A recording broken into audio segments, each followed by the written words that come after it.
There's Tommy Bridewell, there's Glenn Irwin. And the eyes, you will not see fiercer eyes than those of Glenn Irwin at the moment, looking up to Tommy Bridewell ahead of him.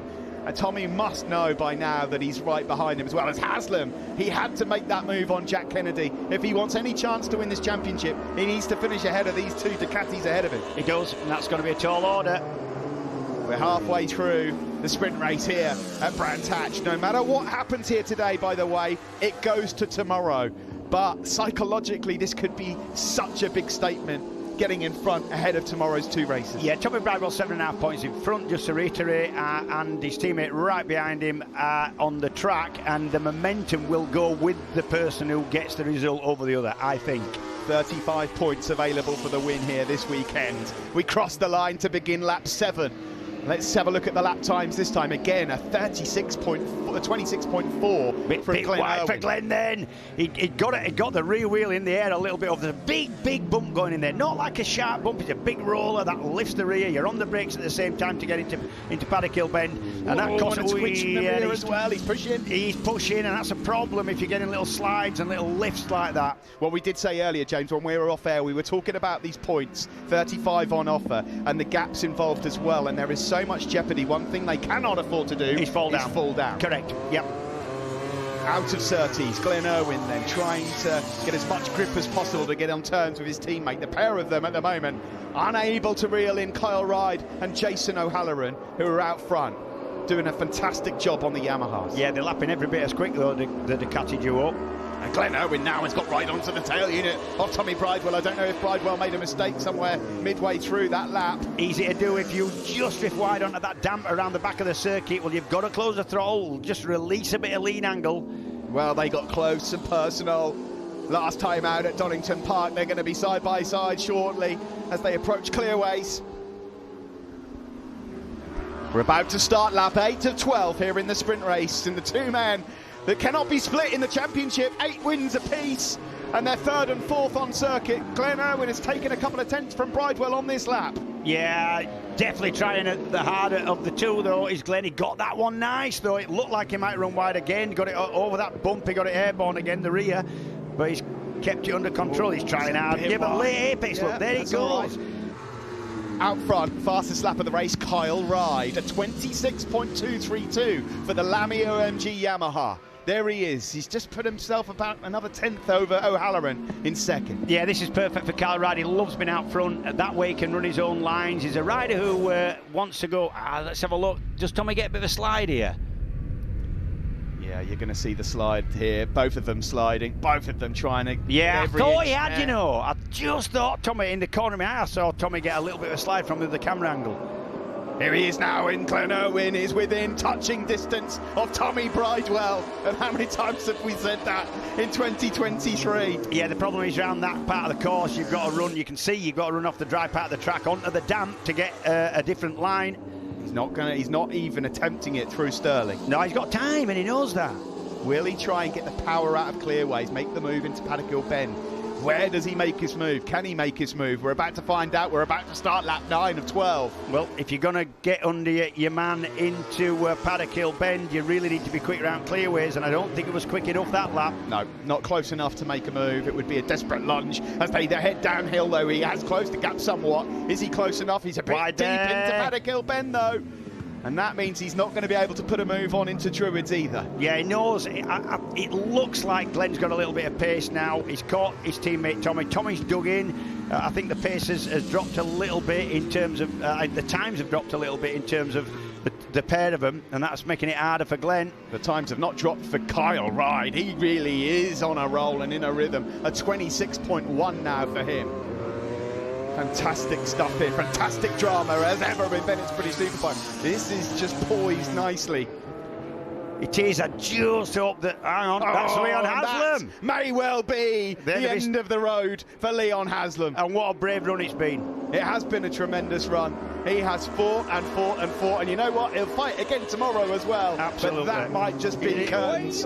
Glenn's having a little bit of a look, but that's it on the inside. I know that we've seen... he's lining it up. He's lining it up, Glenn Irwin, but he's not going to make the move there. He's on the wrong side to try and make the move into Stirling. Yeah, I know we've seen Kyle Ryde make that move on O'Halloran there between Westfield and Dingledale, but you've got to run on to the wet part of track.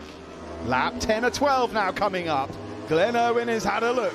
There's been a rehearsal. Across the line, he might not be close enough here to make the move into turn number 1. Yeah, well, it doesn't look like he's close enough to be sitting there waiting for his moment. It looks like he's trying any way he can.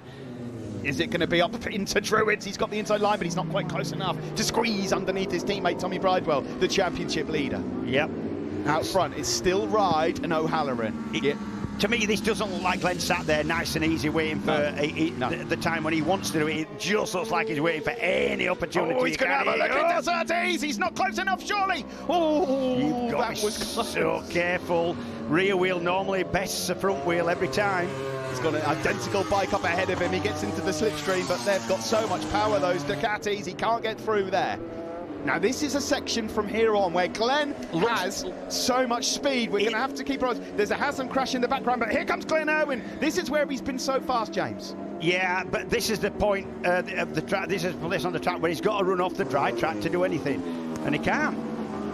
Just not able to do anything about it at the moment. The pair of them, 2 seconds adrift of Kyle Ride and Jason O'Halloran. He's close, but he doesn't make the move. Yeah, because normally he'd go to the left, but it's damp out there, so you'd lose it on the brakes. It's tricky for Glenn, this. Time is running out, James.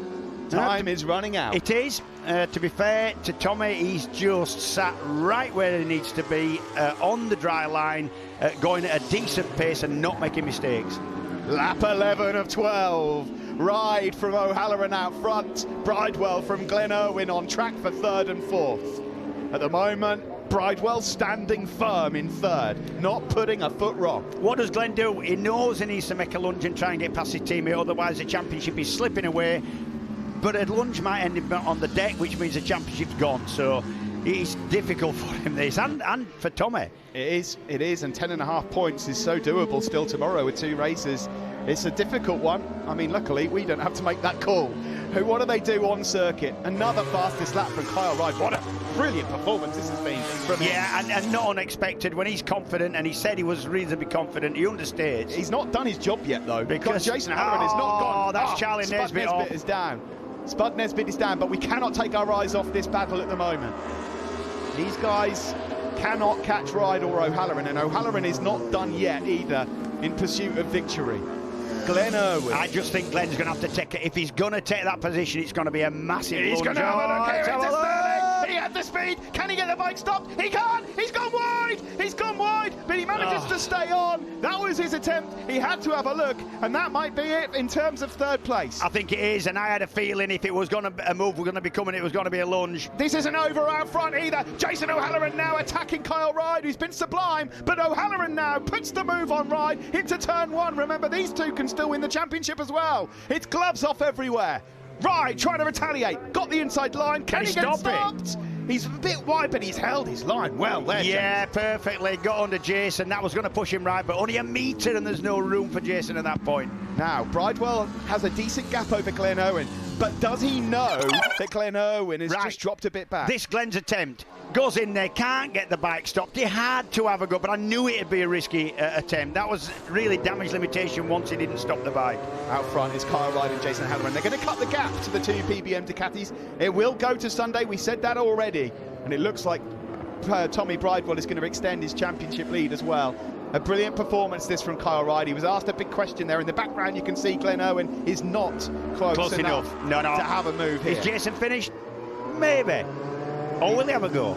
He's not close enough, surely. I don't think so, no. At this moment, unless he can get a bit closer here on the approach to Sterling. No, doesn't look like it's going to be possible. Might just get a go running at the line here. He's going to have a look. Yeah. He's going to have a look. He's trying to get into the slipstream. Jason O'Halloran knows he's really got to try and win this to have any chance as we come into the final corner. Will he drop it wide and try and get a run? He is. They're going to try and get a run here onto the line. The checkered flag is out in the sprint race. Kyle Ride looks like he's going to, but here comes O'Halloran. Oh, it's close, but Ride just gets it, I think. And in the background, Bridewell takes 3rd from Glenn Irwin. The championship rumbles onto tomorrow with 10.5 points the difference, but Ride and O'Halloran have closed the gap as well. Yeah, 15 thousandths of a second. Kyle Ride got that. That was a fair attempt from Jason.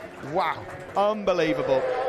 Well, take a deep breath, Jordan. Take a deep breath. Your riders both made it through, and it's closed up. in terms of the two Yamahas anyway. This is the photo finish. Yeah, and this is typical Brands Hatch clearways. You drop it wide, you therefore get a better run at the line. Look, they're both flat out, tucking everything in, elbows tucked in, just trying to squeeze that extra bit of straight line speed, and that's what 15 thousandths of a second looks like over the line. That is a tyre width. Well, that's a confidence boost for the two Yamaha riders. They know that they've got the speed. They know they can turn up tomorrow and try and do the same thing. Look at that. It's a brilliant victory for Kyle Ryde. So